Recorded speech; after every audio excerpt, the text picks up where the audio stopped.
Welcome to this edition of Morning Cafe. My name is Freddy Ndimuli. 17 days to Christmas. How about that? It is still hot, or rather hot and dry in Nairobi. Highs of 26 degrees Celsius, lows of 15 degrees. No rain today as well. I told you. Yeah?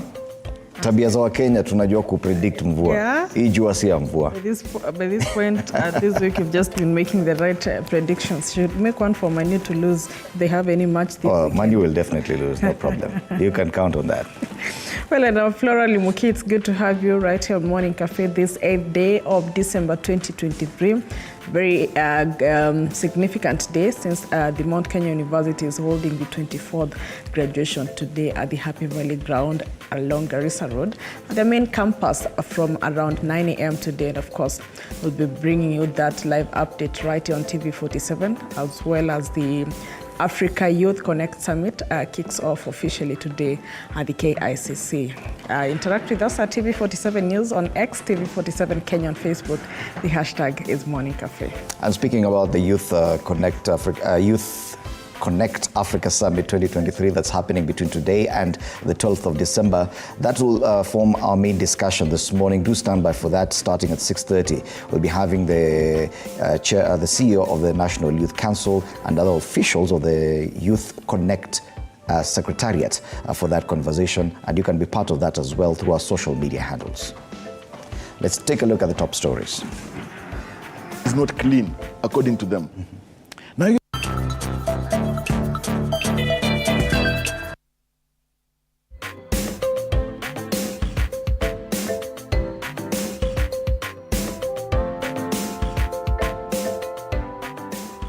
To the top stories now. Deputy President Rigathi Gachagua said the government is spending 70% of its revenue to pay debt inherited from retired President Uhuru Kenyatta's administration. The Deputy President's revelation that was also optimistic that the economic recovery comes as the government delays payments of salaries for state and public officers to avoid a default on loans due to reduced revenues. The National Council of Churches has called for a freeze on employment in the public service until the debts are paid. On a week, the government has laid bare the country's economic situation. Deputy President Rigathi Gachagua's revelation that the government is forking out 70% of its revenues to pay debt inherited from retired President Uhuru Kenyatta's regime seems to confirm why the government is struggling to pay public officer salaries amid reduced revenues. The president has worked very hard. He inherited a 9.6 trillion public debt.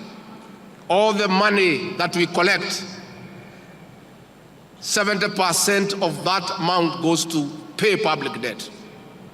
President William Ruto did not acquire those debts. He has found them, and they have to be paid because they are debts that belong to the Republic of Kenya. Gachagua, who spoke during the 92nd Kenya Medical Training College graduation ceremony at Kasarani Stadium, however, laid fears that the country's economy is on its deathbed, assuring Kenyans of recovery in coming months. The patient has put on weight and is responding well to treatment. And in the next several months, the patient will leave hospital, will be discharged to go home and be attending clinic once in a month. The country's debt, now at 10.2 trillion shillings, has left the government with few options due to fear of defaults, especially on the 305 billion shillings Eurobond due in June next year. According to the National Treasury, revenues for September 2023 stood at 2.4 trillion shillings, meaning the country is paying 1.6 trillion shillings, which is 70%. I can tell you, we are even having trouble with salaries. We are clearing salaries with arrears. Okay? You know, just imagine that. The first thing we can do, and you are familiar with this story, is that we cannot default on external debt because our credibility is going to be ruined. It takes the first charge. The National Council of Churches, NCCK, now wants the government to freeze employment in the public service until all the debts are settled, while criticizing National Treasury Cabinet Secretary Professor Njuguna Ndung'u for saying the country is broke despite the introduction of new taxes. So we must live within our means, and we must stop the theft, and we must all work together. This is not a responsibility of National Treasury. It's a responsibility of every Kenyan to save our country and to make sure that the little money that we are raising through taxes does not end up in pockets of a few. Despite the executive's promise of better days ahead, the Commission for Revenue Allocation (CRA) has dampened the projections, saying reduced revenues on tax has seen KRA miss its targets in the first quarter of the year by 72 billion shillings, painting a grim picture of the economy. Apul Kamau, TV47. Now, flood-related deaths are now at 160, with leaders from the flood-prone areas calling on well-wishers to chip in and assist those affected. Deputy President Rigathi Gachagua met up with leaders from the flood-affected areas and said the government is working to ensure a long-lasting solution is found to enhance safety of Kenyans due to such floods. In a bid to look for long-lasting solutions to the flood-prone Lamu, the government will now use the Kenya Navy to transport fuel and petroleum to the cut-off Lamu County. Haya mambo ya mafuta, kwa sababu shida ya mafuta huwezi ukainua kutumia kwenye ndege, lakini tunaweza kutumia boti. Uzuri wa Lamu, kwa mfano, unaweza kuchukua boti kutoka kule Mombasa ukaileta na bahari mpaka hapa. Health CS Susan Nakumisha has also said that the cholera outbreak was not that serious, considering 63 out of the reported 113 cases were the only ones confirmed. The national government, we have come with support for that cholera. One, we have come with the cholera management kits, 3 of them, and one cholera management kit manages 100 cholera patients. So the 3 that we have brought will manage 300 cases of cholera. Meanwhile, Tana River Governor Godana Dadho has thanked the government for the help received so far and is urging locals to stay safe and avoid the flooded areas to ensure safety. Msaada umetuletea waziri, it will go a long way kutusaidia kupambana. Maana hii hali tayari Lamu we are cut off. Also, the repairing of roads destroyed by the floods has been prioritized so as to ensure transportation services are not affected. That the roads can be rehabilitated and maintained. Because if the road is not working, medicine will not arrive. If the road is not working, food will not arrive. So under that cabinet committee, road has been given priority, resources have been provided. So it is just a matter of time that they wait until the water has gone down, the water levels, and they come and maintain the road. As of yesterday, the death toll had risen to 165 after 5 more deaths were reported. Deputy President Rigathi Gachagua met leaders from affected areas and assured that the government will work together with them to ensure safety of residents. Vera Alberta, TV47. Education Cabinet Secretary Ezekiel Machogu has come out to clear the air after Azimio leader Raila Odinga claimed that the Kenyan National Examinations Council (KNEC) awarded a tender to a local company to print the 2023 Kenya Certificate of Primary Education Exams (KCPE). Machogu, appearing before the Education Committee in Parliament, said that among other things, nobody's contract was terminated, adding that each and every year a contract is made. And as Grace Kuria Kanja now tells us, the CS reiterated that the KCPE examination results were factual. The KCPE results alleged errors that have made the headlines over the past few weeks.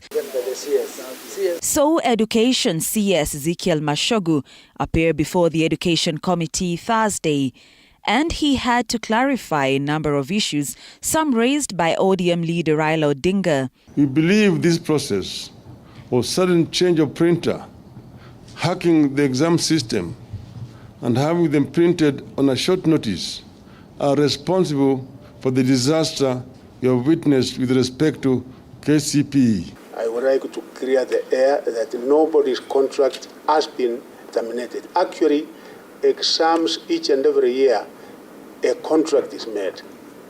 Each and every year. Kenya not being an exception because we are within the region. What is it that is happening regionally? What is it that is happening in Africa?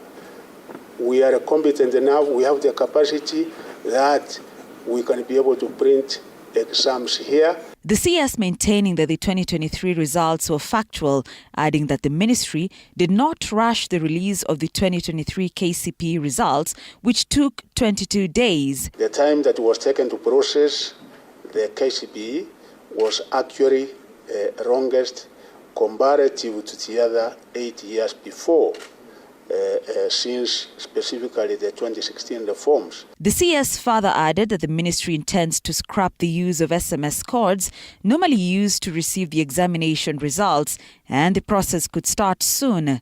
Moving forward, when we release the KCSE examination, it means we will not be able to make use of the same service provider. It means that with technology, I'm already engaging ICT, we see whether we can be able to develop a website that the members of the public can be able to access free of charge. The 2023 results announced in November 23rd saw some candidates lament over misalignment of their marks and grades. Grace Kuriakanja, TV 47. Now, with Azimio la Umoja One Kenya coalition leader Raila Odinga partly accepting the NADCO report and terming it a good start, but imperfect and unfinished, his opposition co-principal Martha Karua is now terming it a waste of time and our taxpayers' money.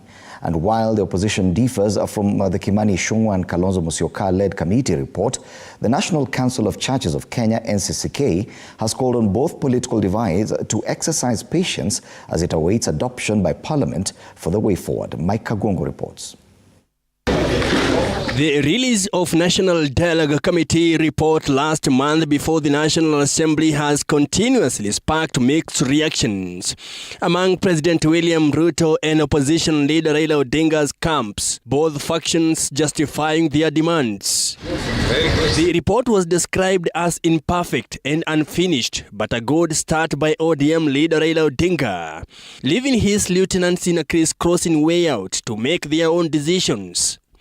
And now, Odinga's running mate in the 2022 general election and NARC Kenya party leader Martha Karua has reaffirmed her position, highlighting that the report did not address key issues that forced Kenyans to demonstrate.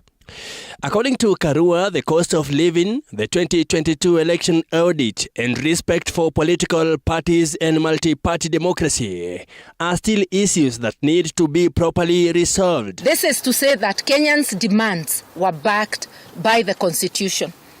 Yet, the insensitive Kenya Kwanza regime has consistently hiked the cost of living. Raila, however, praised NADCO for its recommendations on electoral justice, which include extending the Supreme Court's hearing and decision-making period for a presidential election petition from 14 to 21 days, auditing of the 2022 election process, and reorganizing and reconstituting IEBC.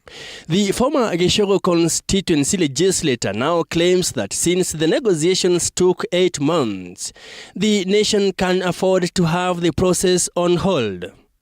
This as National Council of Churches of Kenya NCCK asked both factions to exercise patience as it awaits adoption of Parliament for the way forward. They have come up with a report. The report is headed to the House.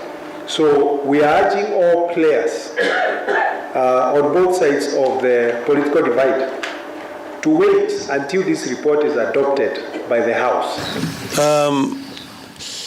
Mike Kagongo, TV 47, Nairobi.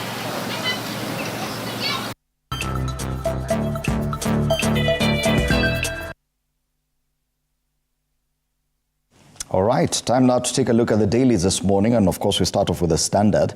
Had questions as CS defends KCPE results. Education CS was before Parliament to explain what could have gone wrong with the marking of results transmission.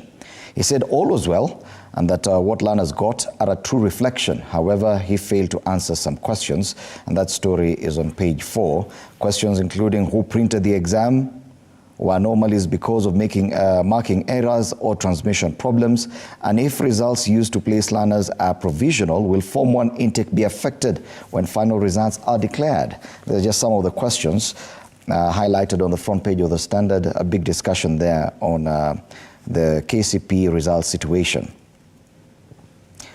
Also on the front page, a much hyped Africa climate calls a non-issue at COP28. Well, the Nairobi Declaration said the Africa agenda on climate change. Delegates in Dubai say it hasn't been made a priority. The story is on pages 8 and 9 of the Standard today. The other big highlight, Dialogue team report a fraud. Karua declares the Azimio principal broke ranks with the other leaders to declare her party's stand, saying that issues that affect Mwananchi were left out of the crucial document and that it should be frowned upon and rejected. On the top strip of the Standard today are the highlights. Ruto pushes MPs to make housing levy legal. Elsewhere, big fight that made UDA call off polls.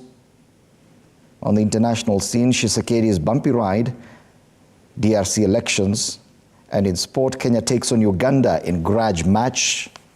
That's on page 44. Let's flip and look at that. Moment of truth as Kenya face Uganda in Sekafa grudge match. After 2 weeks of grueling matches in Kakamega and Kisumu, Kenya will battle rivals Uganda in the final of the 2023 Council of East and Central Africa Football Association Sekafa Under-18 Championships at the Jomo Kenyatta Stadium in Kisumu today from 2:30 p.m. Goalkeeper Wanzala is ready to help Kenya win Sekafa title. Babu rallies Kenyans to turn out in large numbers today at the Jomo Kenyatta Stadium. That's a big sports story on the back page of the Standard. Sekafa Under-18 finals, Kenya versus Uganda, and the third place playoff, Rwanda versus Tanzania, which is this morning at 11 a.m. The only other highlight or story on the back page is to do with Manchester United in crisis, but it's no longer news. Let's move on. Let's have a look at the Daily Nation. Similar headline to what we have on the Standard. KCPE audit and Mashogu 6 answers for errors. The numbers there, 1.4 million is the number of candidates who sat the KCPE exam this year. And that's the big story on the Daily Nation as well as the Standard this morning. Other headlines on the top strip of the Daily Nation. State moves to widen housing levy net. And the new affordable housing bill is to include Kenyans in the informal sector. That is the story on page 8 of the Daily Nation. Another one there, promoters threatened to scuttle Koffi Olomide's city show over 2016 debt. And they want 10 million shillings from the maestro. That is the story on page 3 of the Daily Nation this morning. Another big story there, One Africa, the clarion call as Kusi Festival starts. And the 5th edition of the Kusi Ideas Festival kicked off in Botswana yesterday, with a rallying call to African leaders to promote innovations, resilience, and commitment towards the achievement of the continent's strategic development plan agenda for 2063. Other stories on the right strip of the Daily Nation. Ombachi rugby family and cooking saved me from suicidal thoughts. And former Kenya Sevens rugby star Dennis Ghostwaka Ombachi has become a big sensation as an online chef, but the speedy winger who called time on his career at the age of 32 knows the 3 things that have kept him going.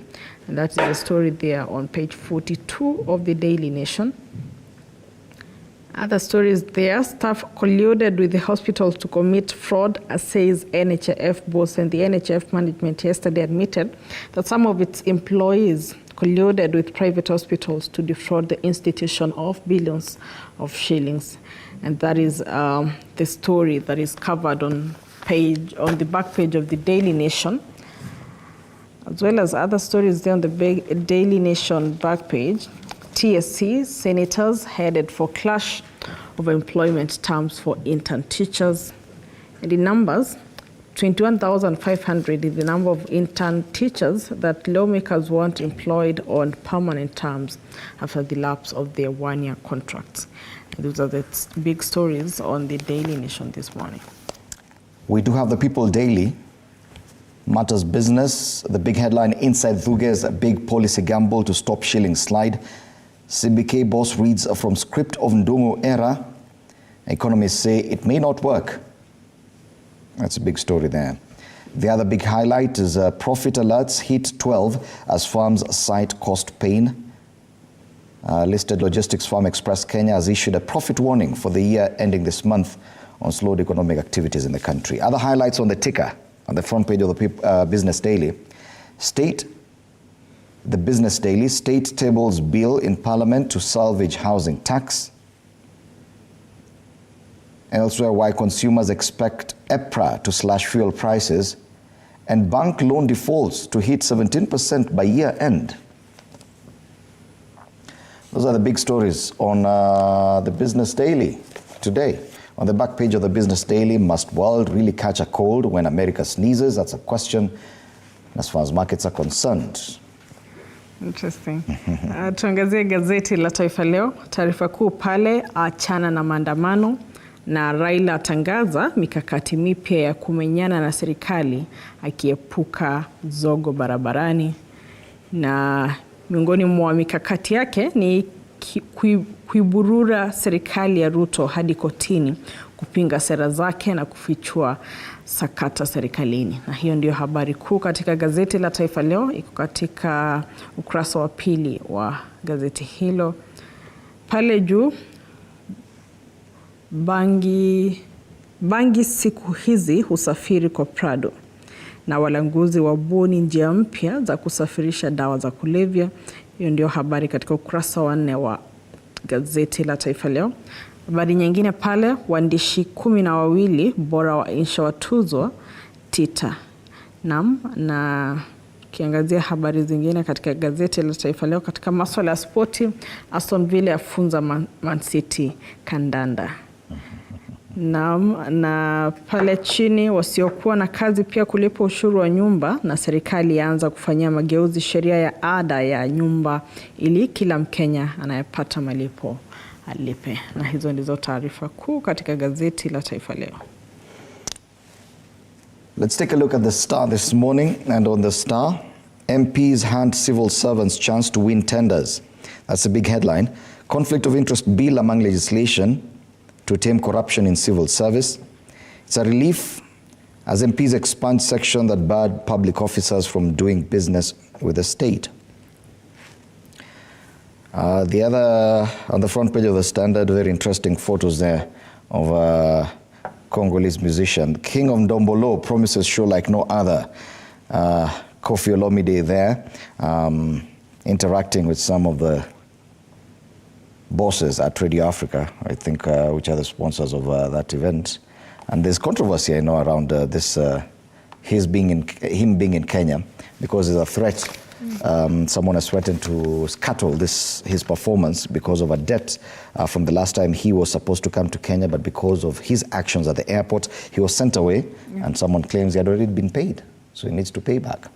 So interesting, we'll see what happens. The other highlights on the front page of the Star: families out in the cold after homes burnt down. Elsewhere, SRC fights to scuttle MPs, judges raising own packs. And forensic experts to probe KCPE mess, says Machogu. On the Siasa pullout, talks team right to propose a hybrid system of governance. And that's the Star today. Well, let's look at the People Daily. The big headline there: Nyakango, my ordeal in custody. And Control of Budget says she had been made to believe she was being taken to the central bank to record a statement of her role in a circle at the heart of investigations, only to be driven to Mombasa overnight and charged in the morning. That is a big story on the Business People Daily on page 4. And yes, other stories there. State 6 MPs nod to return housing tax. On the top strip of the People Daily, global crude oil costs are slowing down. And that is the story on page 17 of the People Daily. Definitely looking forward to see if that affects the new rates come December 14th. And yes, another story there: lost children ask, are you my family? And that is a story there on pages 8 to 9 of the People Daily. On the very lowest strip, MKO graduation ceremony, a defining moment. You can find that story on page 6 to 7 of the People Daily this morning. Let's now cross the border and take a look at what's headlining in Uganda today. On the Daily Monitor, why 60 billion shilling HIV jab search failed. Now, this is Ugandan money, 60 billion shilling Ugandan money. The Independent Data Monitoring Committee's analysis of trials involving 1,512 volunteers led to expert conclusion that there was little or no chance of demonstrating that the vaccine being tested reduced HIV infection risk. This is a big story on pages 4 and 5 of the Daily Monitor. Once again, matters HIV, the big headline in Uganda. The other big story given prominence on the front page is a Kusi festival. That's also featured on the front page of the Daily Nation. And we can see the Nation Media Group chairperson Wilfred Kiboro in Botswana with the Botswana President Masisi at the opening ceremony of the Kusi Festival. And the highlights on the front page of the Daily Monitor: 2 people killed, 3 injured in Nambole accident. A night trade on home by gunmen shakes Kasese. And that's the big story. The big stories in Uganda today, as featured on the Daily Monitor. Matters HIV vaccine that never was. Well, let's have a look at the Citizen in Tanzania. The big headline there: Samia's pledge after Hanang catastrophe. And President Samia Suluhu yesterday promised the government would do everything possible to ensure that life returns to normal in areas devastated by the last Sunday's deadly mudslide and flash floods in Hanang district. That has been the big story throughout this week in Tanzania. Other stories there on the top strip: OSHA operations on track despite fuel freeze, and PCCB BRELA impact to speed up investigations. And the lower strip there, local insurance industry post 26.7% growth. And those are the big stories on the Citizen this morning. Tukisalia pale Tanzania, tuangazie jarida la Mwananchi. Wapigaji fedha za maafa waonywa. Hiyo ndio habari kuu pale kwenye ukurasa wa mbele wa Mwananchi. Rais Samia asema zitumike kwa uadilifu kwa wahusika, awaahidi viwanja vya makazi waathirika, mashirika nje yachangia bilioni 2.5 shilingi za Tanzania. Mbowe awajulia hali hospitalini. Kuna picha ya pale ya Rais Samia Suluhu akimtembelea mmoja wa waathiriwa hospitalini kutokana na janga la mafuriko kule Hanang. Habari nyingine kwenye ukurasa wa mbele wa Mwananchi: Salmina ingia Ikulu Zanzibar kwa kishindo, na kwingine shahidi aeleza silaha iliyomuua Msuya ilipotoka. Pale juu, masuala ya afya, njia sahihi za kudhibiti harufu mbaya sehemu za siri. Habari yenyewe kwenye ukurasa wa 16. Na maumivu nauli mpya ya mabasi daladala zikianza. Hizi ndizo habari zilizopewa kipaumbele kule Tanzania kwenye jarida la Mwananchi. And I think that marks the end of our newspaper review. Let's have a look at masuala ya karakacha hapa nchini. On the Daily Nation, page 18, and page 16 of the Standard. Yeah, the one on the Daily Nation is an attempt to sneak the Chief Administrative Secretary position into the Constitution. There's a bill that the government has proposed to entrench those positions in the Constitution, and according to Victor Ndula, the cartoonist on the Daily Nation, an attempt through Parliament to sneak in CAS into the Constitution. It's a matter of wait and see, but bearing in mind that this other side has the majority of the MPs in the Parliament. It will more or less, it's a done deal anyway. Oh yes, and the cartoon on the Standard this morning, it's a caricature that depicts what is happening to the control of budget there. And yes, there's a man there, a DCI, and the charge is just dragging the control of budget there, and there's someone else who's trying to hang in the DCI there. Just just shows what is happening to the control of budget. Yeah. Interesting. And away from the cartoon, there's an opinion right above, below that cartoon on the Standard, an opinion piece there by Michael Ndonye. And he says, we inherited empty coffers, no longer an excuse. It's no longer acceptable as an excuse. And I've just heard the Deputy President a few minutes ago say that. Interesting. Yeah. Well, those are the dailies today. Of course, you can get yourself a copy and read that. Today, our discussion, or do we have a cartoon on the People Daily? Yes, no. All right. And the festive season's budget. And you can see just how big that festive season budget is on that cartoon. And the salary, the whole year's savings, a paltry amount there on a plate. And you're wondering, what do I do this Christmas? Can I help with some brilliant ideas? Yes, the dilemma of what exactly to do. January is coming, school fees is coming, but then kuna sherehe hapa katikati. December must December. A better December. Stano's take on the People Daily. And those are the dailies this morning. Today, big discussion will be around the Youth Connekt Africa Summit that kicks off today at the KICC and will continue for the next 4 days up until the 12th of December. This is part of activities leading up to the 60th Independence Day celebrations for Kenya. We'll be having some panelists to tell us more about what is happening there. You remember, you can also chime into this conversation through our social media. TV47 News on X, TV47 Kenya on Facebook. You're watching Morning Cafe.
me, Fred Ndimuli. Our conversation this morning centers around the Youth Connekt Africa Summit 2023 happening today at the KICC. There's another event happening at the Kasarani, and I made to understand we'll be getting some details from there. A tree growing event linked to the summit happening there.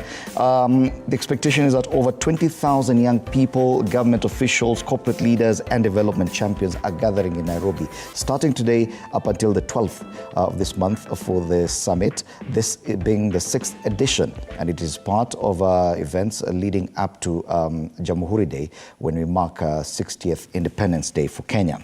To help us with this conversation this morning, we're very privileged to have in studio Margaret Kiogora, the CEO of the National Youth Council. Karibu sana to TV47. Thank you very much, Fred, for this opportunity. We look forward to having this conversation and also to having youth from Africa come and just help us shape the policies. Okay. Yes. Now, kindly take us through the history of this Youth Connekt Africa Summit, because many people may not have had or had an opportunity to interact with it, because probably most of the other editions have been outside our borders. Thank you very much, Fred. This is the 6th edition. For most people, maybe they are not aware, this is an initiative that started from Kigali, Rwanda. It was started by just 3,000 people. Actually, it was 1,500, the first one for 2017. And then it has continued growing. In 2020, it did not happen because of COVID. The only 2 countries that have been able to be given this privilege is Ghana, which hosted previously in 2019, and also now Kenya. And you remember, for us, His Excellency, the Deputy President, attended last year representing the President, and was bold enough, even before we were members, he was bold enough to request for the rights to be able to host it. So the Youth Connekt has 32 member states, and we are the 32nd member state. Okay. And we are privileged to be the ones hosting this year. Yes. With 20,000 delegates. Interesting. And in this instance, the National Youth Council comes in as a partner in the organization of this. Who are the other partners that have come in together to push this initiative? Okay. You know, National Youth Council is a state agency under the Ministry of Youth Affairs, Creative Economy and Sports. Other partners that are coming in is UNDP. Again, this is a development partner that has continued to hold this initiative to ensure that we are able to empower the youth. Apart from that, you find that there's MasterCard Foundation that has also been a very critical partner. There's Auda Nepad.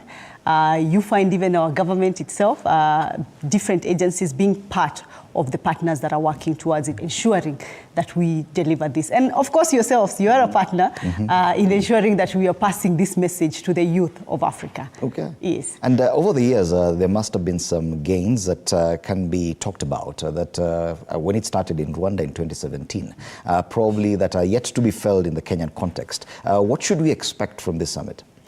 This year, as we've said, you look at the number of delegates that we are looking at having. We are moving from 1,500. Last year having 10,000, and that's the largest number. This year we are still in Rwanda. Still in Rwanda. Then this year we are looking at having 20,000 delegates, and all these are youth. What we are looking at is being able to shape the policies, as we are saying. In the previous years, you find as in maybe some youth were not able to participate, but this year there's so much excitement because we are telling the youth, you have to be part of the conversation. You have to shape what we want to see the youth of Africa being able to benefit from. One of the things that you will appreciate when you talk to a lot of African youth, they really are proud of what we've been able to achieve when it comes to things like AGPO. They are very amazed. That is access to government procurement opportunities for young people. So we are looking at being able to sell what is Kenya doing, what can be borrowed from Kenya, and what can we borrow from other African countries. So that's what we're looking at, just being able to showcase what we have. And also we are looking at ensuring our leadership is there. They've always been there, but we're looking at having the leadership, the presidents being part of the conversation. We want to talk to them. Most of the time we are always listening. But now this time we want to be able to talk to them and tell them this is what the youth of Africa want. Again, looking at the theme of this year, it's quite interesting. I don't know if you've been able to see the theme. Yes, I have. Yeah. You've been able to see it. Youth innovating a borderless African Renaissance. So we are looking at this are youth. You cannot talk about innovation and leave out youth. And then we are looking at borderlessness. When you look at a lot of countries right now, We cannot, actually, when you look at Africa, we can't move, we can't trade with each other. It's very difficult for a Kenyan maybe to trade with a Tanzanian. But in this conversation we are looking at, being able to say, you know what, why can't we have a borderless Africa? Why can't we transact with each other? Why can't we learn with each other without having the borders and having all these visa issues? And it's good you mentioned that, because this discussion about Pan-Africanism and the renaissance of Pan-Africanism, and now you're talking about borderless. There are disparities between these African countries. It matters literacy levels, government policies. So what's the kind of approach? What kind of approach are you taking to ensure that it happens in a seamless way, given the disparities between even our immediate neighbors? That's very true. But when you look at it, when you listen to our young people, challenges are the same. Either they are never represented, they're never given an opportunity, they're never on the table for making decision and all that. Maybe we have disparities when it comes to our literacy and all that, but the one thing that connects all of us is that our young people feel underrepresented. So we are looking at ourselves first. How involved is the Kenyan youth, especially in this event that's kicking off today? I've seen on the website there's a place where you register. Of the 20,000 delegates attending this conference, how much, probably in as far as percentages are concerned, the involvement of the Kenyan youth? We are actually involving the youth, the one ule wa mashinani, that person who is at the grassroots. Reason for this? We don't want to leave any youth behind. The youth who is either in Turkana, the youth who is somewhere in Kwale, they are actually, this is a conversation that they need to be able to participate in. So when you look at it, even when we are doing the registration and accreditation, it's not just Nairobi youth. We just don't want the city youth. We want a youth who is deep down in a grassroots area where they might be feeling they are underrepresented. And what we've been able to do is, of course, through the media stations like yours, being able to just tell them, just come, register, come be part of this conversation. Radios, being able to, because sometimes you find as in our young people, maybe they don't have a smartphone. Maybe this is a conversation they don't know that is actually happening. But we are working with our youth officers who are at the grassroots to ensure that they are able to even tell these young people that we might feel that they are underrepresented. They're also part of this conversation. Are you saying that registration is still ongoing, that anyone who may be watching you now can quickly log in and register and be part of this conversation? I will be lying by saying that because registration is closed now. Okay. Right now it's accreditation and picking of cards, because you understand when you're talking about 20,000, you must have a plan, you must have a coordination. Otherwise, if we are doing registration right now, then we are failing at our planning. So for the youth that have registered, that's a great thing. We look forward to having them. But for those ones who might not have gotten an opportunity to register, we're going to have a live coverage. So please let them tune in, let them listen and follow the conversation. So what should we expect from the Youth Connekt Summit 2023? What kind of activities, what kind of discussions should we expect? Actually, we've disrupted a lot of things. It's different. It's not a normal summit. It's very disruptive. It's very youthful. We have 7 focus areas. And in the 7 focus areas, we are looking at climate action. And this is a conversation that we are continuing from ACS, the one that is still ongoing right now in COP28. We are having a conversation about enterprise development. We are having a conversation about youth in creative economy. We're having a conversation about sexual reproductive health and mental health. And these are things that affect our young people. They don't even know how to have a conversation.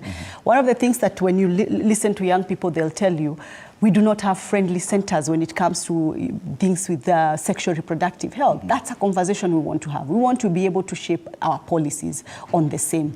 We want also to be able to have a conversation when it comes to even how can they make money out of the green economy. There's a lot of benefits young people can be able to tap into this adaptation and green economy. So that's what we are looking forward to. And apart from that, we have an extravaganza. So it's a young people's affair. So we have to communicate to how young people love having it. They love music, they love culture. How youthful is it going to be? What should we expect when you talk about an extravaganza? let me tell you, Fred, right now, even the head of public service has already given the go-ahead that we can dress down. So it is that, it's not a suit and tie kind of a conversation. We are looking at being able to put on your jeans with your jersey of the, you know, the sport team that you support, and being able to come for a summit. I'm sure that's unheard of. So at least what we expect at the KICC or any other area where these activities will be taking place, we are not expecting suits.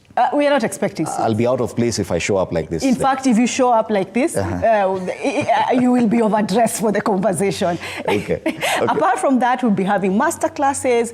We are going to be having TED Talks. We're going to be having unscripted podcasts. So it's quite disruptive. Okay. We are looking at bringing graffiti, the graffiti matatu. We are looking at bringing them to the conversation there. And when you listen on a normal conversation, people will be like, is that a government event? But yes, it is. Yes, and that's how we communicate to our young people. Now, it's interesting you mentioned the ACS, the Africa Climate Summit that was held in Nairobi. And it is the other probably big event that Kenya has hosted in the last few months. And most Kenyans back then felt that they were a bit disconnected from what was happening at the KICC. They felt that conversation, it's good for business. We will get to sell to these people who are around, probably hotels will benefit. But the Kenyans felt that this is a different conversation at a totally different level. What have you done to ensure that this time round the feeling is a bit different, that probably Kenyans feel or Kenyan youth feel involved in this? One is being able to tell, to sensitize people, to sensitize the youth that, you know, this conversation is happening.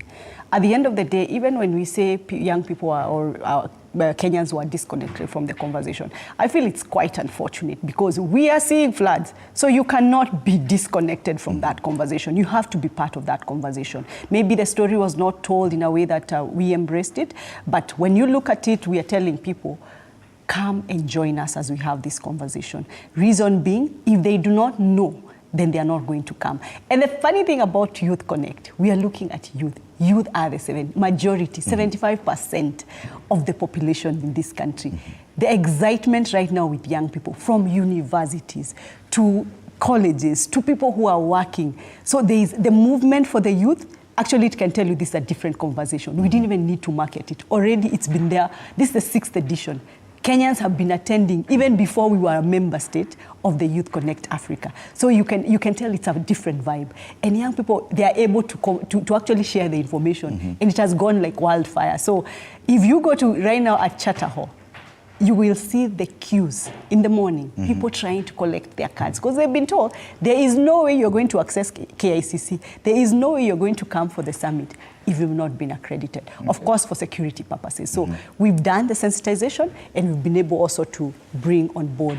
And just before we take a break, there's something that's happening in Kenya where the youth appear almost lethargic to so many things, to discussions about politics, about governance, and issues around even their own empowerment. It's in comparison to other generations who are very vocal, especially in the youthful years, about political change and all these things. Is it different this time round when you're talking about Youth Connect Summit? It's quite different because when you look at it, as you've said and rightfully said, you've talked about the older generation where you find when we were fighting for independence, people like the late founding father, we're talking about Tom Mboya, we're talking about Karumba, all those people, they were in their 20s.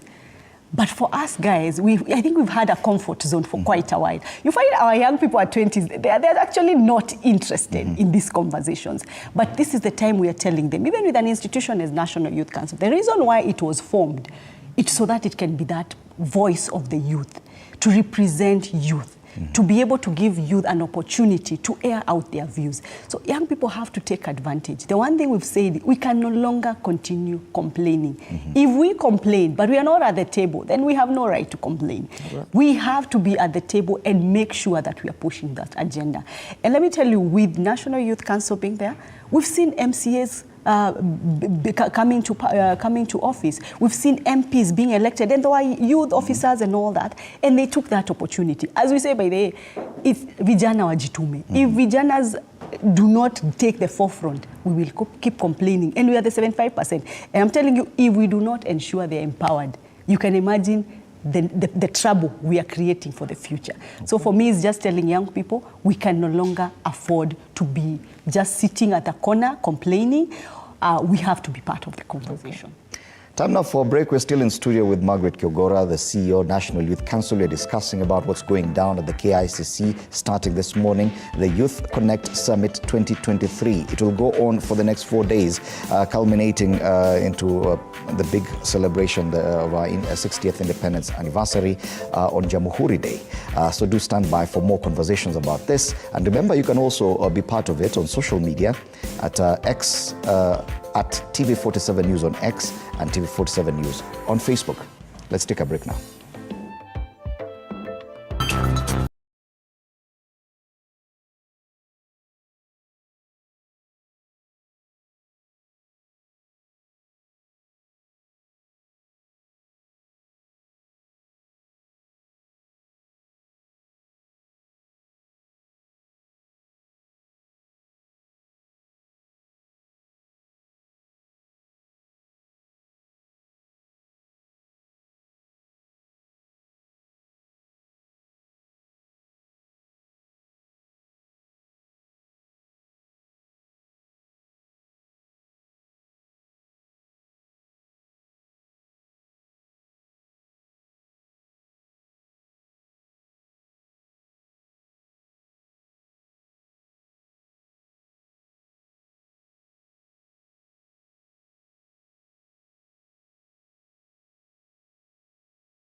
I'm still in studio with Margaret Kiogora, CEO, National Youth Council. We're discussing more to do with the Youth Connekt Summit 2023 going down at the KICC. But you informed me there are other activities, like a tree growing event this morning at the Kasarani. Tell us more about that. Today we are having a pre-summit event, which, as you've said, is happening at Kasarani. We're looking at being able to plant 100,000 trees. And this is in line with one of our focus areas, which is on green economy and green adaptation. So we will be there. We're actually there already. The team is there, being able to plant trees. And we are doing this even with the delegates that have already arrived from international countries. We have a lot of youth from our universities that have really said, we are going to be part of this. We want to be part of this history, and we want to be able to be part of this pre-summit event. Okay. So that's one thing that is happening right now. I know there will be a marathon at some point, or a walk that we're trying to do as we culminate to the Jamhuri Day. And one of the things I'll tell you about even how the initiative of the government, if you look at this year's theme for Jamhuri Day, leave alone our thematic area for the Youth Connekt, the theme for this Jamhuri Day is youth and innovation. That shows you we are at the center stage of this conversation. We've been given an opportunity. I don't even think we've ever had such a big summit in Kenya. So for me, it shows that there's a lot of goodwill for our young people, and we need to actually take advantage and run with this. Now, because it's a series of events culminating in that bigger theme for tied to the Jamhuri Day, what else should we expect in between today, probably up until 11th?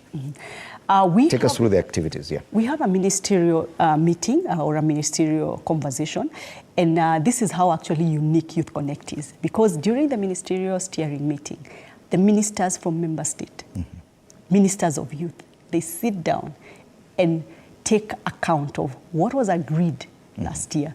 What have you done? What is the gap that is there? And for me, that shows accountability. That shows the conversation that has direction. That is one of the things that we'll be having. We will also be having a conversation on, we'll have some, today we have some policy hackathon, which are just initiatives to just ensure that we are able to just, again, influence our policies.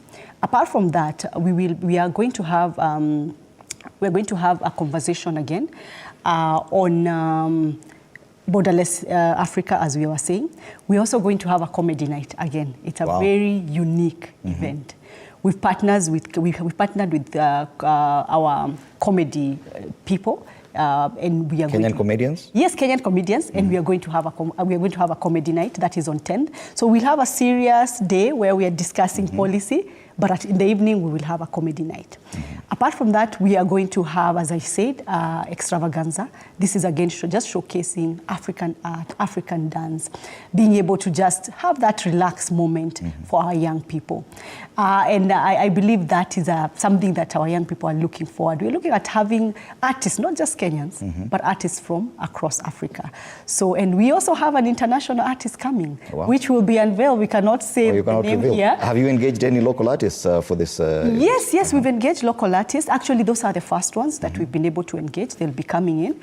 We have across the region of Africa, and we have an American artist. An American artist? Yes, wow. Yes. So when should we expect the unveiling of these artists, or probably a concert sort of thing? When can we expect that? I believe the concert will be during the comedy night, which will be on 10th. I believe that's the day. That's Sunday. Yeah, that Sunday is when, because Monday we will be more or less wrapping up and going now to the actual concert. We also look at being able to market our country. Apart from being a summit, we also want to market our country. You know, Kenya was voted as the best city.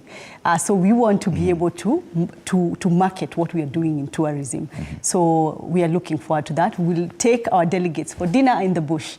So we are also pushing for that to also showcase our country. Interesting. What other opportunities are you looking at? You've mentioned tourism and plugging in the Kenyan youth to this conversation. What other benefits or direct benefits can the resident of Nairobi expect from this summit? Actually, from tomorrow, we are going to launch a Hustler Bazaar. This is a market where we are looking at having, we've actually called our delegates from other countries to come with their wares to sell. So at Judiciary, it's normally has Maasai Market, the Maasai Market. So we'll be having, it's open to public. So we'll be having young people showcasing and selling. So we say we just don't want exhibitions, we want a market. So that's an opportunity for our young people who have been accredited. Just come and sell. If you're doing Ushanga, come and sell Ushanga. If you're doing materials all over Africa, we love this African print, come and buy it from there. And it will be an opportunity also to appreciate each other's culture. Being able to appreciate what is Nigeria doing, what is Uganda doing. So the market will bring together entrepreneurs from across Africa, not just Kenyan entrepreneurs. Not just Kenyan entrepreneurs, and also learning how are you guys doing business in your country. So as in, it's a great opportunity. Apart from having the conversation, we also want our youth to be able to have some money. So we want to monetize the whole thing. We're also looking at another conversation that we are looking at is about sports and arts. Because you'll agree with me, one of the things we've not been able to have structures, and right now the government is really trying to have structures in sports and arts, being able to ensure that we are monetizing these talents, being able to ensure that we're even able to identify some of these talents. So that's one of the things and one of the conversations I will be having to just see how we shape. Now that you've mentioned the market, and the question that comes up is, of course, just imagining a Nigerian selling something and imagining, okay, currency in Nigeria, this currency in Kenya, and all this.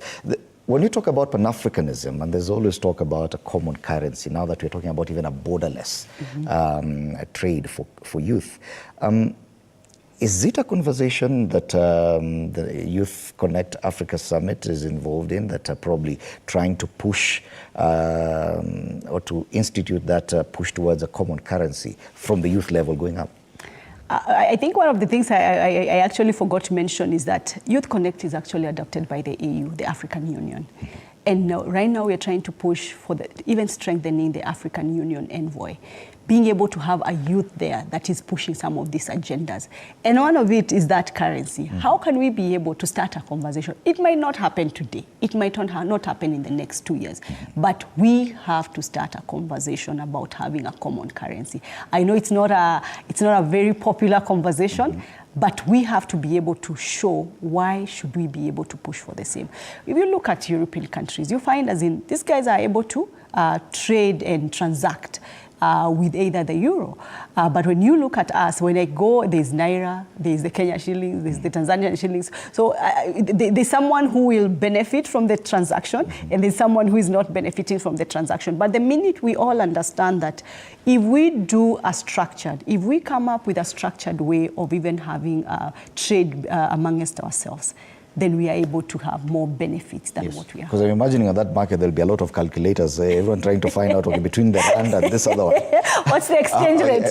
What's the exchange rate? Now, this story about the renaissance of African dream, because I see it is one of the thematic areas that you're covering.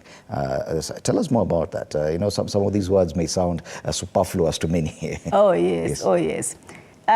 It's a rebirth. It's a rebirth of the African dream.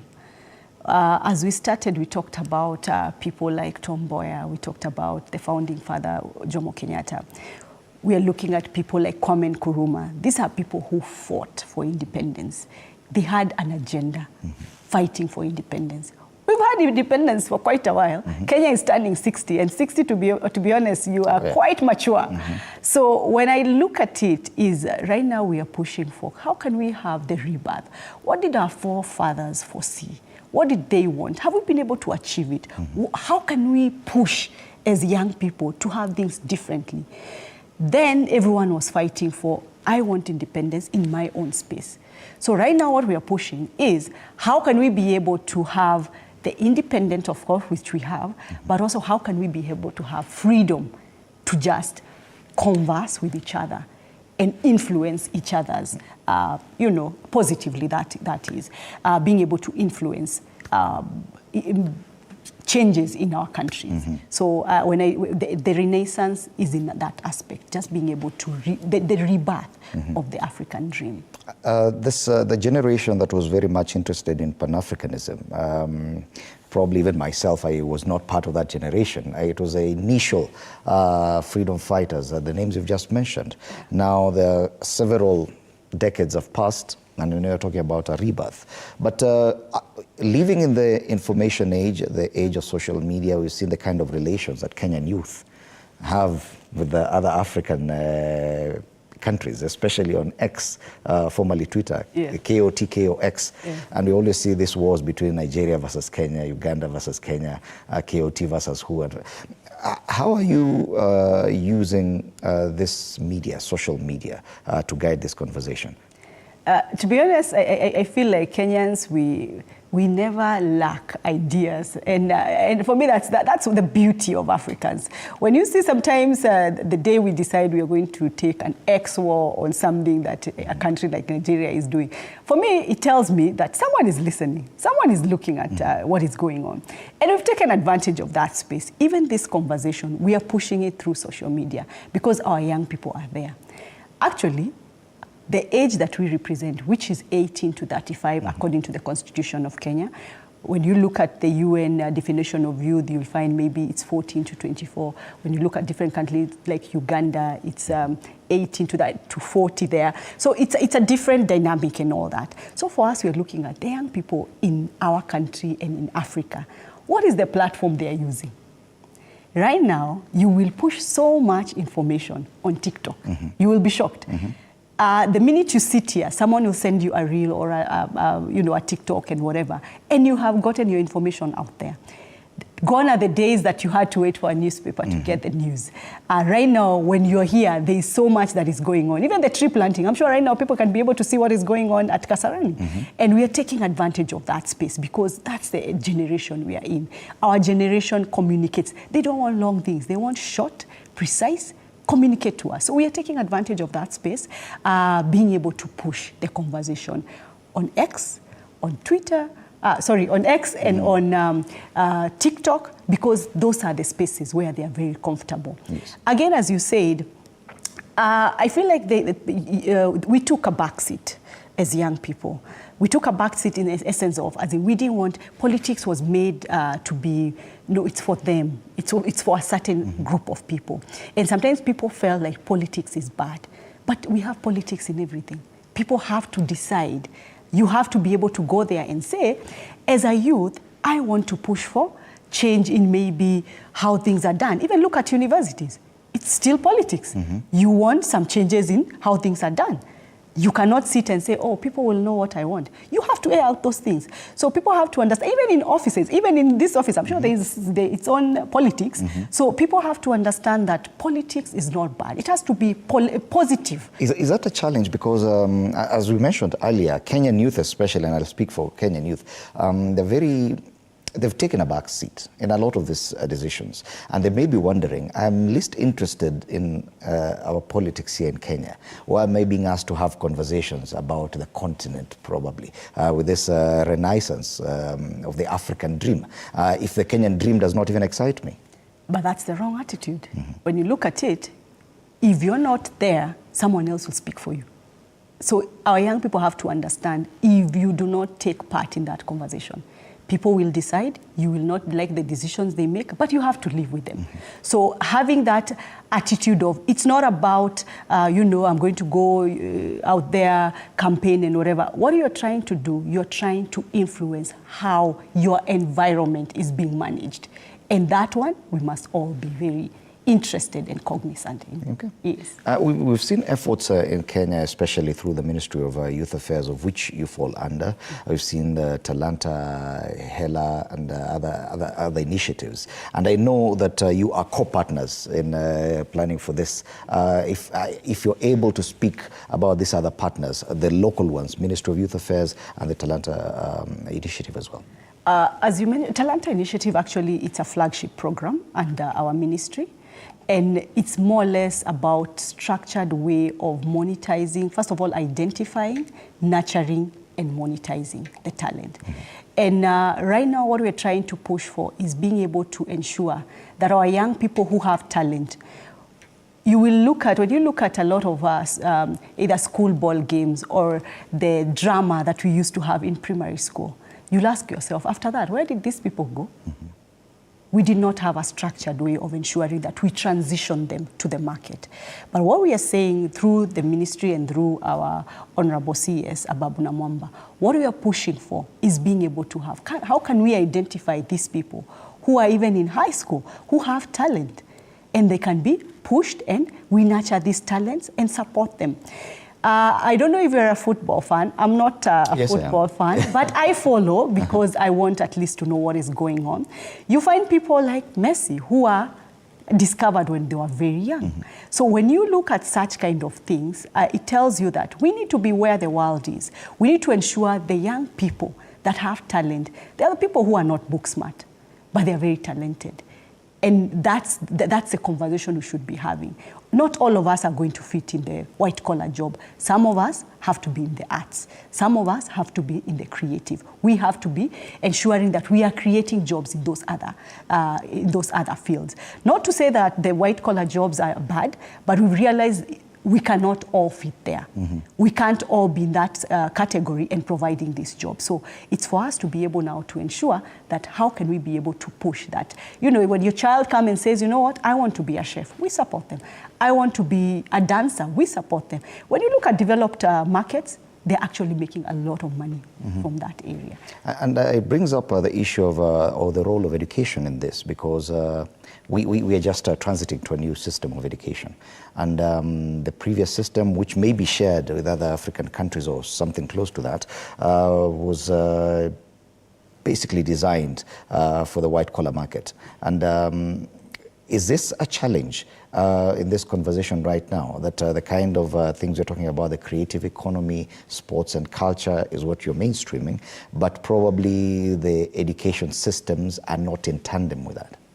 I will not purport to be an expert in education and all that, but in my little research, I'm looking at the CBC, and that's what it's trying to do. It's trying to nurture you according to your ability. It's trying to nurture you according to the strengths that you have. And the minute we realize that, you know what, we cannot all be the same. Some people will be in arts, some people will be engineers, some people will just be generally okay with being in an office and supporting and all that. But we all contribute to the economy of our country. So dignifying work is what we need to do. Being able to dignify each and every person's work, because we are contributing to the bigger agenda of our economy. Okay, back to the summit. The expectation is that when you bring so many different countries together, each country will come, each grouping will come and probably exhibit something. What are we showcasing there as Kenya? Kenya, as I was saying, the one thing that we said is about our creative. We talked about graffiti. Kenya is known about the nice matatus that have nicely been, we used to call them manyanga. I don't know if they're still called that. We can figure out. Ganya, it's Ganya. Yeah, those kind of. So, and that's something that is not out there. You find there's a time we had tourists actually coming to see this. You remember, I don't know if it was Drake or someone who, someone sent a picture on Twitter, the then Twitter X, to just show, you know, look at your face in a matatu in a country in Africa. And that's what we want to showcase. We are proud of that. And that actually creates employment. There are people who can draw. There are people who can do graffiti. But this graffiti sometimes has been seen as not something that we should embrace. But when you look at it, it's a communication. It's a form of art. And that's the one thing that we are going to be showcasing there as our art. And also we are going to be showcasing our cuisine. During the Hustler, we have our Ushanga. So there's a lot that we're going to be showcasing at KICC. Okay, and looking back at the themes, because we talk about 7 themes, the sustainable green livelihoods, renaissance of the African dream, which you've talked about, and leveraging innovation and digital era. This one links very well with that, the main theme of Jamhuri Day. Talk to us more about that. One of the things that we did, still within our ministry, we had the Innovation Week a few weeks ago, where we've been able to identify innovations from our young people. And sometimes you'll see, you know, innovation is, it's a journey. It's not one thing you come, wake up, do it, and it's actually a journey.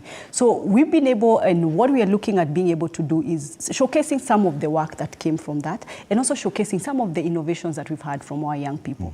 Because we want to be able, again, to commercialize them.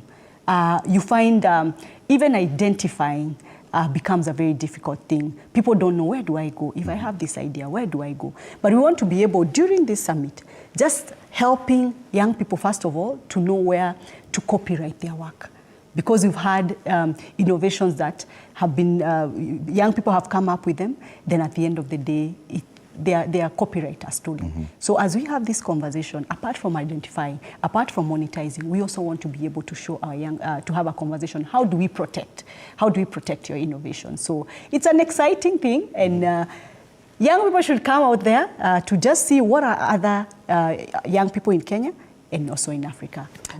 There's some challenges inherent in our continent that may, to some extent, slow down our youth, issues to do with security, peace, and I can see one of the themes, sustainable peace, security, and reconciliation. How are you approaching that conversation at the summit? You know, we keep saying when there is no peace, there is no development. And our youth have been, at most cases, perpetrators. They've been used to bring instability.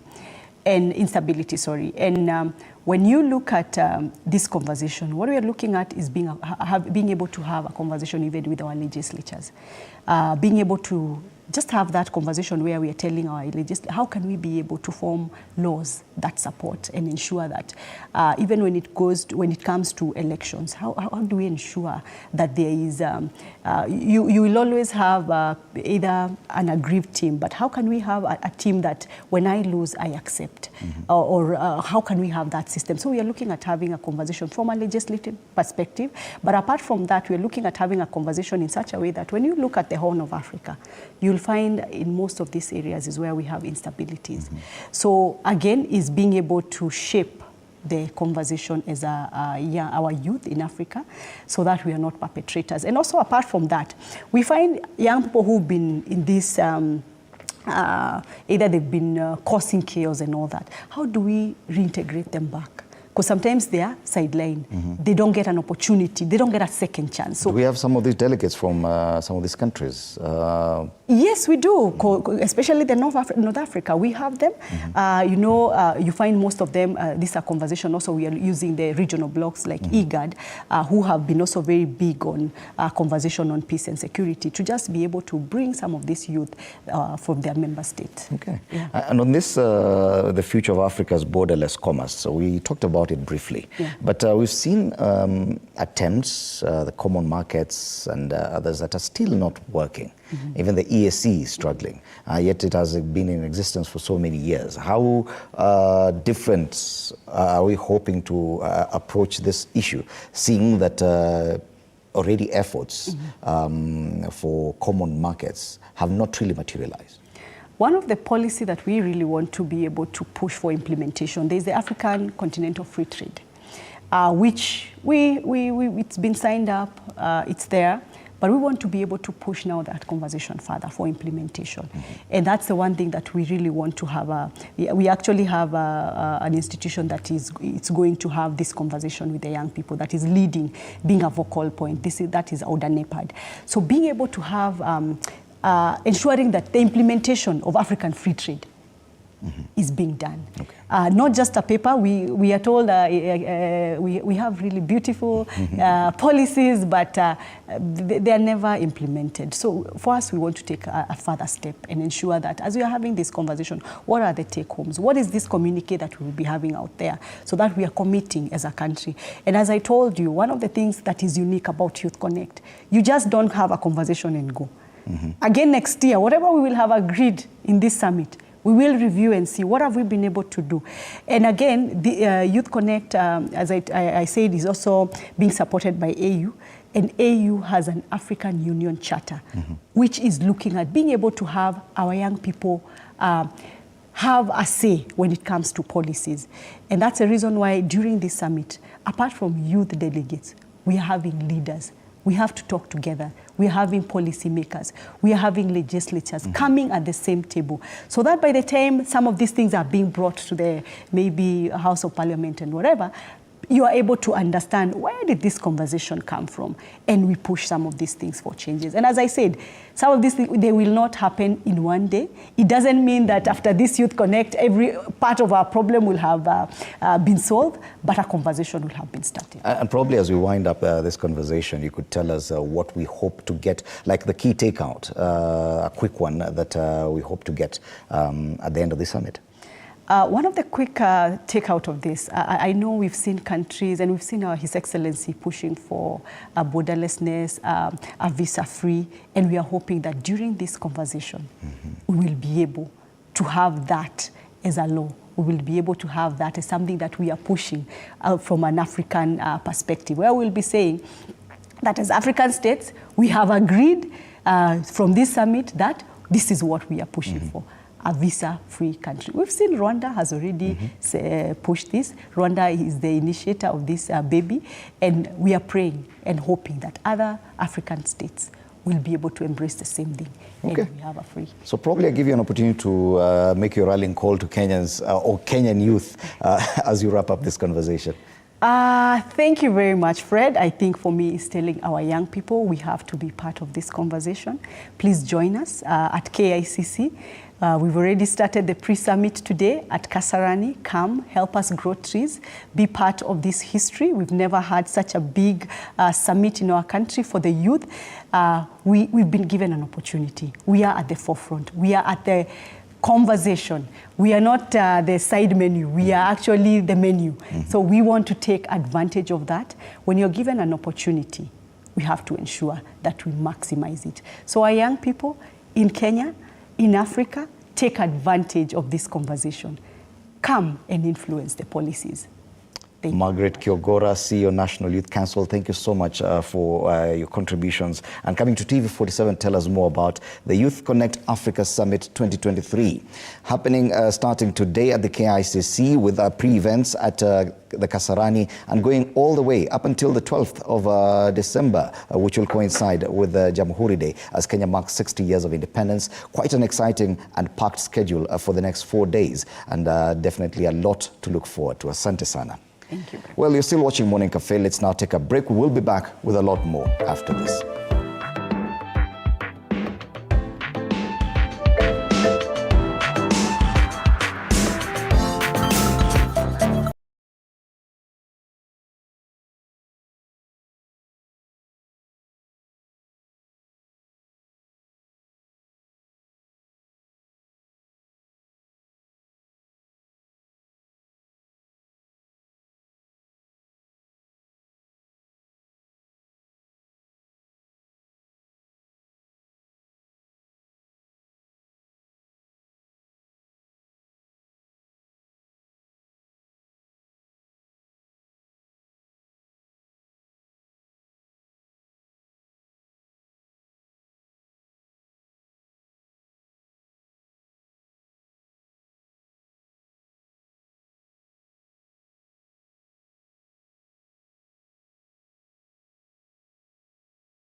Morning Cafe, and now today a very significant event is happening, the 24th graduation ceremony for the Mount Kenya University that is happening at the Happy Valley ground in Thika, and this is supposed to start around 9 a.m. Remember, around 55,000 students are set to graduate this year, and there's just a lot is happening, and our reporter Andrin Kilemi is on ground to bring us up to speed on all that is happening, including just what will be expected, the start of the ceremony, the key people who are expected to be graduating today, and just what has been planned for this great day for the Mount Kenya University. Good morning, Andrin. If you can hear me clearly, do update us on what to expect from that specific ceremony today. Good morning to you, Flora Limuki. It is indeed a good morning here at Happy Valley Thika Grounds, Happy Valley. And the 24th graduation ceremony for MKU is happening today. At least 5,763 students are expected or set to graduate from this particular university. We have a total of 3,429 male students and 2,334 of female. The School of Education has the highest number of graduates with a total of 1,770, followed closely by the School of Economics with a total of 1,630. Now, as you can see, if my camera person Buju could just pan to my right, students, parents, family, friends are just streaming into the ground to come and celebrate this victory. Remember, it's been a journey of sacrifices. It's not easy for one to just go to school and eventually graduate. Now, if I could just grab one of the graduates here. Good morning. Come talk to us. This is TV47. We are live. How are you feeling today? I'm feeling very nice. Today I'm graduating. And I feel so good. What's your name, sir? My name is Aaron Kiprotich. From which school are you graduating? From the School of Education. Yes. How has the journey been like? 4 years of sacrifices, waking up early, and just doing everything that you could do in your capability and in your ability to ensure that you see this day. The journey has been very fantastic. It's only ups and downs, normally in education. But I'm very proud I'm graduating today. I think through hard work and determination, that today I'm graduating. What are some of the challenges that you faced along the way? Challenges are normal challenges. For example, maybe financial challenges, maybe staying in a new environment. I come from a different place. So those are some of the challenges. Yes. Asante sana for speaking to us, and congratulations once again. Flora, that is just one of the graduates graduating from Mount Kenya University today. Remember, as I informed you earlier, is that over 5,700 students are graduating today.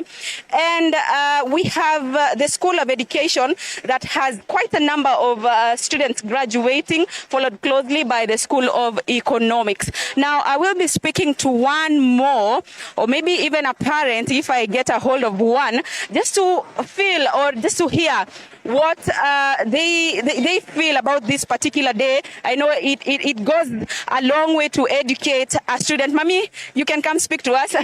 She just disappeared, but no problem. As I was just speaking and informing you, is that we are at Happy Valley Grounds, where the 24th graduation ceremony is happening. A lot is expected. We are expecting the chief guest, that is the PS. That is the PS, Dr. Juma Mukwana, is the Principal Secretary, State Department for Industry, Ministry of Investment. And the theme for this year's graduation is the role of higher education in driving small-scale industry for social economic equity through linkages. Now, remember, Mount Kenya University has quite a number of branches across the country. We have this particular university, which is the main campus right here in Thika. We have other two campuses within the CBD, that is the School of Law. We have the Nakuru campus, we have Meru campus, we have Mombasa campus, we have Kisii in Kisii County, Kitale, we have Kericho, we have Machakos, and we have Embu. There are other universities outside the country, Mount Kenya universities in Kigali, Rwanda, in Uganda, and in Somaliland. So this clearly explains that this is the Center for Education, and that's why we are seeing a huge number of graduates graduating today. Over 5,700 is indeed not a small number. Now let me speak to one more. Good morning, sir. We are live on TV 47. What's your name? Peter Kibuku. Yes. You're graduating undergraduate, master's, PhD? A master's. Yes. How does it feel to be graduating today? I'm so happy, but it is not, the journey is not all that sweet. Yes. What are some of the challenges that you faced while you were going through your education, undergraduate studies? Okay, I've been working as well as doing my studies. I'm also a family man. Therefore, balancing between the three is not all that easy. There is also financial challenges, all those ones. Yes. Who would you like to thank? Because you say you are a family man, you have a wife, you have kids, you have your mother and father that you're looking at, we are looking to help maybe back in the village. Who would you like to thank this morning for holding your hand all through to see you graduate today? I thank my family, especially my wife who has seen me through. She has been helping me. When the challenges come, she has been on my right hand supporting me. Also my family, because probably they have not been getting the needs which they are appropriately, but they have all persevered till I have completed my studies. Therefore, I appreciate them all. Okay. Are you coming from Nairobi or from another county? No, I come from Makueni County. What time did you wake up to be here this morning? I came yesterday because of rehearsal. The activity started yesterday, therefore I had to wake up earlier. Yesterday to be time such that I be here at 9 because 9 is when the program was to start. Yes. There are other family men who are watching right now and are wondering how it is like to study while still working and still looking after a family. They feel like it's hard to do all this at once. What would you advise them? It only needs self-sacrifice because the challenges are there. You must be prepared to meet the challenges. Yes. Asante sana and congratulations once again. Now, Flora, I think I will just end there and get into the stadium just to have a feel, thoughts and sounds of what is happening on the grounds as we expect the chief guest, Dr. Juma Mukwana, to arrive here. We are also expecting Chairman, Board of Directors, Professor Simon Gisheru, among other invited guests to be here. We shall be keeping you up to speed with what is happening during the 24th graduation. We shall tell you who scored higher, who maybe will be awarded as a student of the year. All that you will be receiving right here on TV 47, the home of untold stories. Limuki?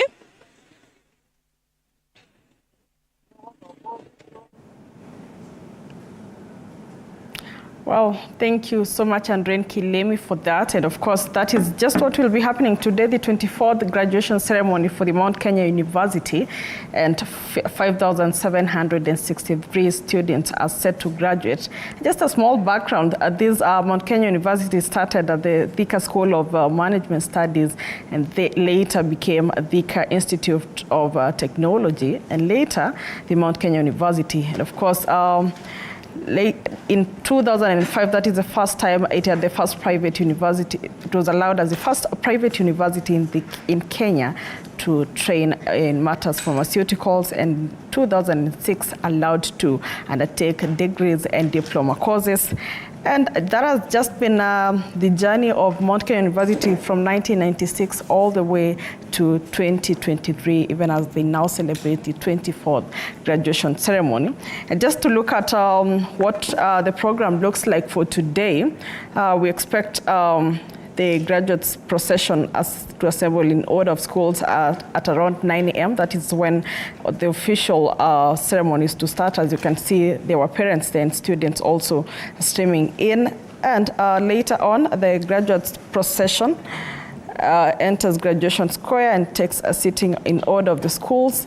And at around 9:45 a.m. is when the entertainment and clips of messages of MKU graduation will be taking place. And later on at around 10 a.m., the Chancellor's procession enters the Graduation Square and takes sitting at the pavilion. Later on, for the opening ceremony, the national anthem, of course, the East African and the MKU anthem. And at around 10:30 a.m., the prayers to start that specific ceremony. At 10:40, we'll have the Vice Chancellor declaring the assembly at congregation of the 22nd graduation ceremony of the Mount Kenya University. And later on at around 11, that is when we have the speeches from the alumni representatives, Vice Chancellor, we have the Chairman, University Council, we have the chief guest who is the Principal Secretary, State Department for Industry and Trade, that is Mukwana. And later on, the speech by the Chancellor, that is Professor John Strathers. And yes, merit awards later on to follow up on that, presentation by graduates, names and conferment of degrees and awards from diploma certificates. And just to give you a brief of some of the chief guests today, of course, the chief guest is the Principal Secretary, State Department for Industry, Ministry of Investment and Trade, that is Dr. Juma Mukwana, PhD, HSC. Yes, and that is just what we expect as far as the 24th graduation for Mount Kenya University is concerned. But right now, concerning that specific Youth Africa Connekt Summit that is happening in KCPE from today, and to open up is a tree planting exercise that is happening in Kasarani. Let us cross over and get the updates of what is happening there.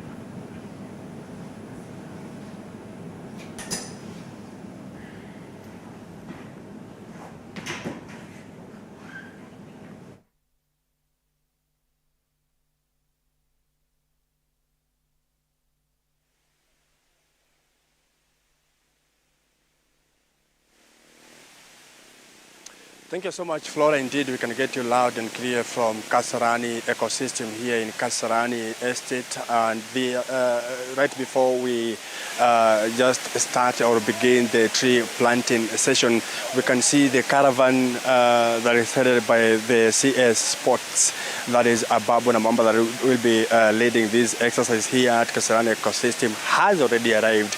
And if my camera person can just showcase, the youths are already here that are in Nairobi to just celebrate or to make sure that the Youth Connekt is in connection with whatever they had planned to undertake. And as you can see, my camera person, John Singangas, he can just showcase that Waziri Ababu Namwamba has already arrived, and we are just in time to make sure that we bring you live and whatever is happening here at Kasarani ecosystem. Waziri Ababu Namwamba will be leading the rest of the youth and the Ministry of Youth Affairs and Sports to make sure that they plant trees here in Kasarani ecosystem before they head to KICC for the Youth Connekt event that will begin today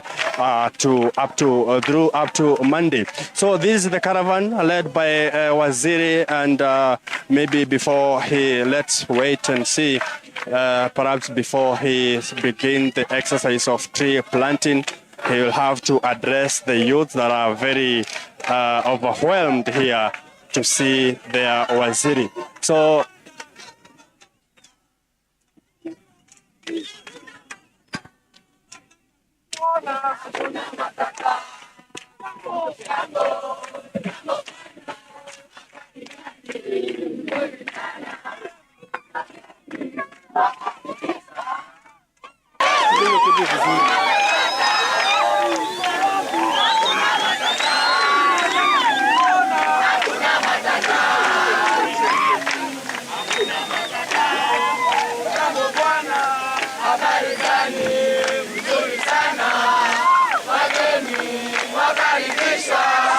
Service Waziri BAMBA.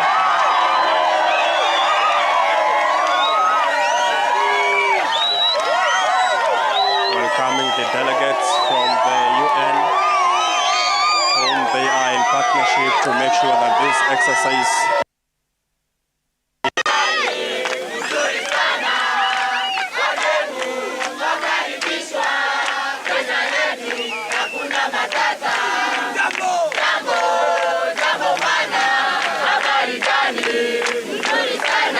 Ministry of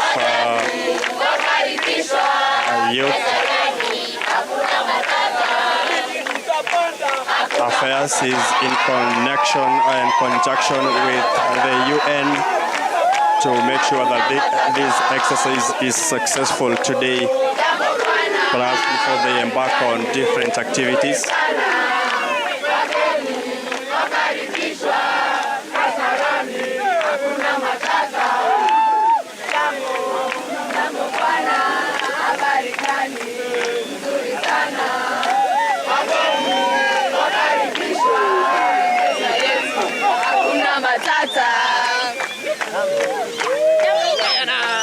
Habari gani?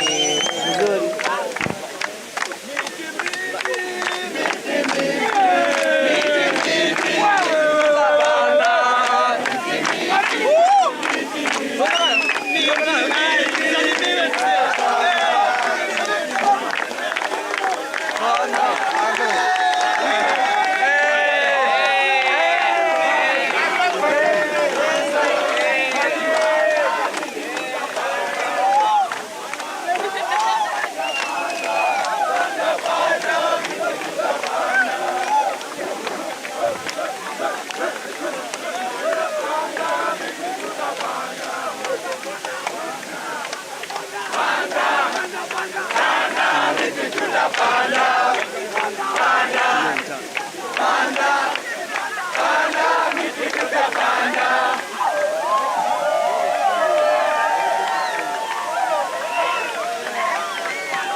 Everybody pick your tree. Everybody. Yes, Minister, please.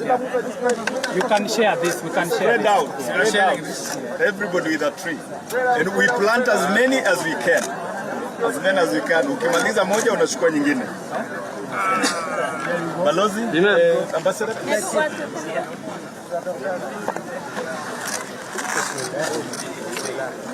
Hii itaonekana. Very good.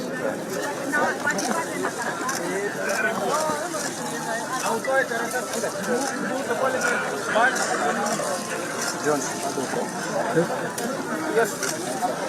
Hapo ndio. Patia PS. Songe wote patia PS. Tunakuja hapa urembo, tunakuja kupanda miti. And let us plant. Yeah. Now let everybody pick a seedling. Everybody get a seedling. Thank you sir.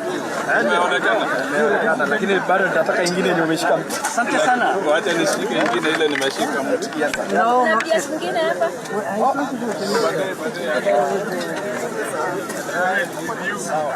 We'll do with this. Karibia ingine ukishika mti. Nataka yenye umeshika mti.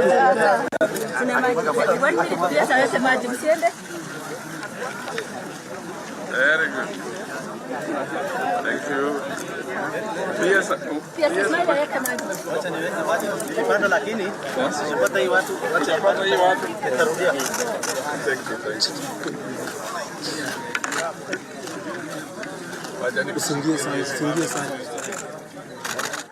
Well, that's the Cabinet Secretary for Ministry of Sports and Culture there, Babu Namwamba, leading the tree planting exercise ahead of the Youth Connekt Africa Summit that is happening in KCPE starting today all the way to Monday 8th to 12th. And the main discussion today matters youth leadership as well as innovation. And yes, away from that, also the Mount Kenya University graduates.